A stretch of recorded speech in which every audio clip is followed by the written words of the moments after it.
안녕하세요. 자, 오늘은 면접과 시책 공부하는 방법에 대해서 설명해 드리도록 하겠습니다. 시작하기 전에 본인에게 맞는 방법도 다르고 제가 하는 얘기가 정답은 아니기 때문에 참고만 해주시면 감사할 것 같습니다. 자, 그럼 지금부터 시작해 볼까요? 우선 제가 2차 준비하는 동안 실제로 했었던 스케줄표를 가지고 왔어요. 보시면 보통 이제 운동을 오전에 걸쳐서 진행을 했고, 그리고 탁구나 수영같이 학교에서 해결할 수 없었던 운동들은 이렇게 저녁 먹고 오후에 진행을 했습니다. 수업 시험 그리고 면접을 주 2회에 걸쳐서 진행을 했고요. 하루는 경기도 시책이랑 집단 토의, 스터디 하는 시간을 가졌습니다. 모든 일과표가 끝난 다음에는 개인 공부하는 시간을 가졌습니다. 개인 공부하는 시간 정말 중요해요. 그래서 여러분들도 스케줄 짜실 때 이 시간을 꼭 포함해서 계획을 하시면 될 것 같습니다. 다음으로 면접 공부를 어떻게 했는지에 대해서 먼저 말씀해 드리도록 하겠습니다. 면접은 크게 스터디를 이용하는 방법, 그리고 개인적으로 공부하는 방법이 있습니다. 저는 이 두 가지를 모두 병행하였는데요. 먼저 스터디를 이용하는 방법입니다. 스터디원들끼리 책 한 권을 선정을 해서 범위를 정한 다음에 그 범위에 맞게 개인적으로 공부를 해왔습니다. 그리고 한 명씩 돌아가면서 그 범위 안에 있는 문제들을 타이핑을 해서 스터디할 때 가지고 옵니다. 본인이 면접 시뮬레이션을 할 차례가 오면 그 질문지 중에서 4개를 뽑습니다. 그러면 면접관 역할을 해주시는 스터디원 선생님들께서 문제를 보고 즉답형일지 아니면은 구상형으로 할지 2개씩 나눕니다. 그럼 저는 구상형일 경우에는 구상할 시간을 갖고 실제로 면접을 진행한 다음에 스터디원들에게 피드백을 듣는 형태로 진행을 하였습니다. 피드백을 줄 때 보통 말투나 아니면 말의 속도, 그리고 정말 중요한 인상적인 부분에 대한 피드백과 함께 내용적인 측면의 피드백을 함께 줬습니다. 다음으로 제가 내용을 보충하기 위해서 추가적으로 혼자서 공부했던 방법을 설명해 드리겠습니다. 면접이라는 것 자체가 백지인 상태에서 문제를 보고 제가 스스로 답을 구상해 나가야 하는 것이기 때문에 평상시에 가지고 있었던 가치관이나 아니면 교육관이 상당히 중요하다고 생각을 했습니다. 따라서 이를 위해 교육 관련 영상이나 서적을 많이 활용하였습니다. 이거는 제가 영상들을 보고 정리를 한 글인데요. 이렇게 프로그램의 제목을 쓰고 그리고 제가 그 프로그램을 보면서 와닿았던 내용들을 그대로 문장을 적기도 하고 아니면은 제가 그거를 통해서 느낀 소감을 같이 적었습니다. 그래서 이런 식으로 이렇게 중요한 내용들을 작성을 했고요. 그리고 또 아래 보면은 이거는 이제 체육 수업과 관련된 영상들이었습니다. 그래서 제 교과와 관련된 영상들도 많이 봄으로써 제가 수업 관련된 측면에 있어서도 기감이 될 만한 얘기들이 있는지 찾아보고 정리를 했습니다. 이렇게 수기로도 작성을 했습니다. 장르는 조금 다양하게 본 것 같아요. 상담과 관련된 것도 시청하고 그리고 미래교육과 관련된 영상도 찾아서 시청을 했습니다. 다음은 교육감 신년사. 매년 올해 교육은 어떻게 이끌어갈지에 대한 내용을 토대로 신년사를 발표를 합니다. 따라서 저는 신년사를 읽고 나올 만한 내용 혹은 중요한 포인트를 따로 적어서 정리를 했습니다. 다음은 제가 2차 시험을 보던 해에 경기도 신년사를 가지고 온 것인데요. 여기 보면 독서교육이라는 게 나와 있습니다. 그래서 저는 독서교육도 출제가 될 수 있겠구나 하고 관련된 내용을 정리를 하고 공부를 했습니다.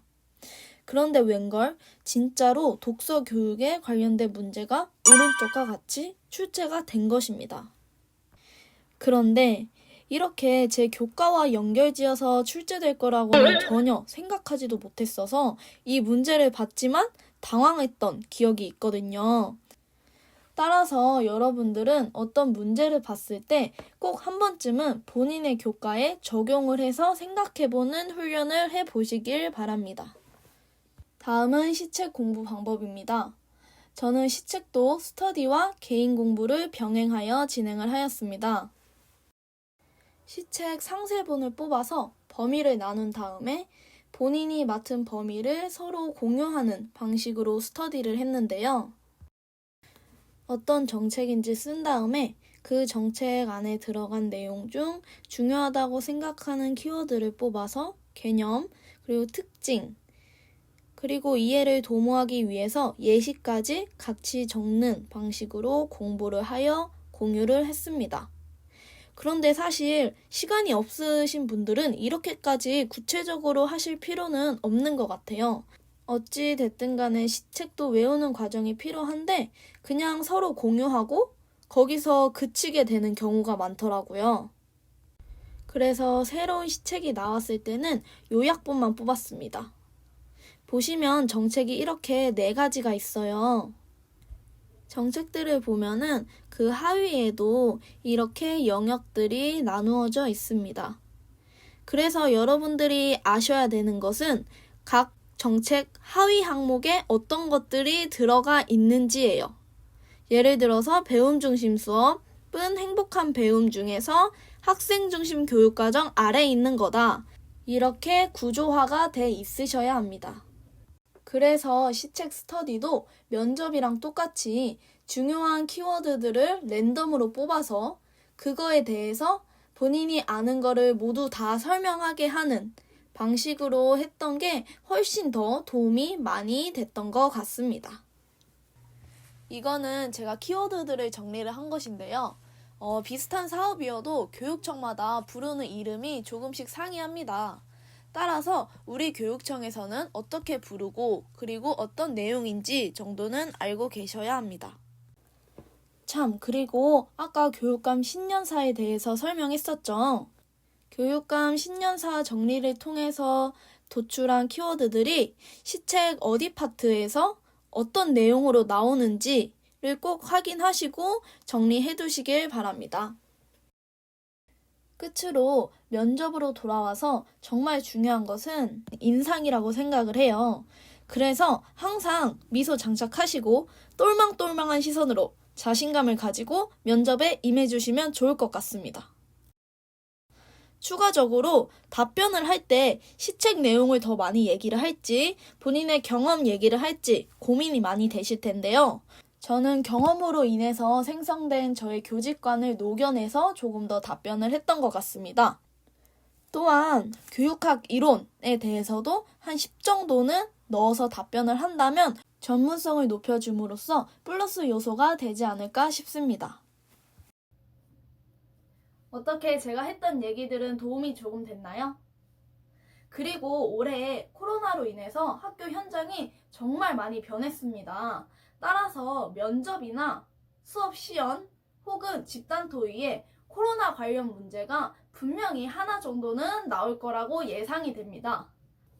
따라서 코로나 관련된 문제, 예를 들어서 학교를 보내기 불안해하는 학부모님들의 민원을 어떻게 대처할 것인지, 그런 민원 말고도 이제 등교 중지를 하였을 경우 학습 결손에 대한 대비하는 방법, 그리고 방역 수칙을 지속해서 지키지 않는 아이들을 어떻게 지도할 것인지 등 코로나 관련된 문제를 꼭 한번 정리해 두시고, 코로나 외에도 저희가 올해 원격 수업이 전면으로 도입이 됐죠.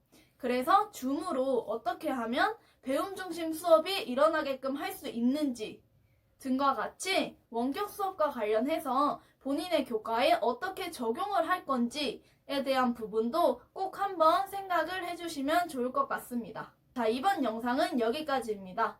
여러모로 많이 힘드실 텐데 항상 화이팅 하시길 바랄게요. 안녕.